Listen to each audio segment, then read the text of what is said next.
ಅದೇ ಅವ್ರು ಹೇಳಿದ್ದೇನು ಕೇಳ್ತಿಲ್ಲ. ಯಾರೋ ನಮ್ಗೆ ಹೇಳಿದ್ರು 2 ದಿವಸ ಹಿಂಗೆ ಅರ್ಕೆ ಮಾಡಿ ಇಟ್ಕೊಳ್ಳಿ ಅಂತ ಹೇಳಿದ್ರು.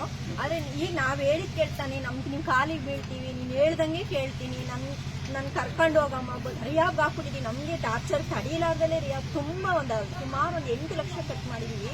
ಇವಾಗ ಸರಿಯಾಗಿದೆ. ಇವಾಗ ನಾವು ಹೇಳಿದೆ ತಂದ್ಕೊಡ್ಬೇಕು, ಜಾಸ್ತಿ ಒದಿಯೋದು, ನಮ್ಮಿಬ್ರು ವಿನಾಮನವಾಗಿ ಬೈಯೋದು, ಏನ್ ಕುಟ್ಟಿಸ್ಕೊಂಡಿದ್ದೀರಾ ನೀವು, ನಾನು ಹೇಳಿದ್ ಮಾಡಿಲ್ಲ ಅಂದ್ಮೇಲೆ ನೀವೇನ್ ತಂದೆ ತಾನೆ ನೀವಿಬ್ರು ಸತ್ತೋಗ್ಬಿಟ್ರಿ, ನಿನಗೇನಾದ್ರೂ ಅಲ್ಲಿ ನನಗೇನು, ನಾನ್ ಚೆನ್ನಾಗಿರ್ಬೇಕು. ಭಾರಿ ಅಹಂಕಾರ, ತುಂಬಾ ಆಕ್ಟಿವ್ ಅವನೇ, ಎಲ್ಲಾ ಟ್ಯಾಲೆಂಟು ಐತೆ. ಯಾವ ತುಮಕೂರು ಮಾವುಕೆರೆ. ಈಗ ಚೆನ್ನಾಗಿದಾರ? ಚೆನ್ನಾಗಿದೆ. ಇಲ್ಲಿಗೆ ಅರ್ಕೆ ಮಾಡ್ಕೊಂಡ್ಮೇಲೆ ಸರ್ ಅವನಿಗೆ ಇಲ್ಲಿ ಅರ್ಕೆ ಮಾಡ್ಕೊಂಡಿದ್ರಾ?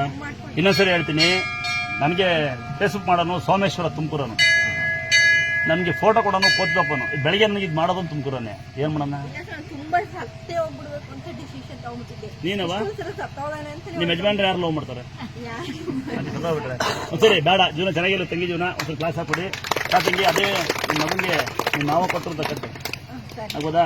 ಕಟ್ಬಿಟ್ಟು ತಂಗಿ, ಬಹಳ ಸಂತೋಷ ಆಗುತ್ತೆ. ಏನಂದ್ರೆ ಒತ್ಕೊಂಡು ಹೋಗೋದೇನಿಲ್ಲ, ಕಿತ್ಕೊಳ್ಳೋಬಾರ್ದು ಅಂತ ನನ್ನ ಭಾವನೆ ಆಯ್ತಾ? ಇಲ್ಲ ಹೇಳಿ.